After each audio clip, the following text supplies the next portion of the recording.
মেয়েদের ৬টি নাম কখনো রাখবেন না। এই ৬টি নাম যদি আপনি রাখেন তাহলে কিন্তু আপনি কঠিন বিপদে পড়ে যাবেন, কেননা নামের একটা প্রভাব বাচ্চাদের উপরে পড়ে। এটা অনেক মা বাবা জানে না। আপনি আপনার সন্তানের জন্য ইসলামিক নাম রাখবেন। ছেলেদের জন্য সবচেয়ে ভালো নাম হচ্ছে আব্দুল্লাহ, আব্দুর রহমান।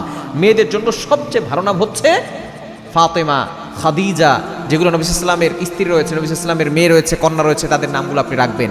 কিন্তু এই ৬টি নাম কখনো মেয়েদের জন্য রাখবেন না। নবী সাল্লাল্লাহু আলাইহি ওয়াসাল্লাম সবসময় যদি কারো নাম একটু উল্টাপাল্টা হতো তিনি নাম চেঞ্জ করে রাখতেন। এক নাম্বার যে নামটা সেটা হচ্ছে আসিয়া। এই নামটা কখনো রাখবেন না। আসিয়া মানে হচ্ছে অবাধ্য। আসিয়া স্ত্রী, ফেরাউনের স্ত্রী যে আসিয়া আলাইহিস সালাম ছিল সেটা ভিন্ন নাম। আসিয়া এটা আইন দিয়ে, এটা হচ্ছে অবাধ্য এর অর্থ। নবী সাল্লাল্লাহু আলাইহি ওয়াসাল্লামের জামানায় এক নারী ছিল, অনেক সুন্দরী নারী, বিউটিফুল লেডি।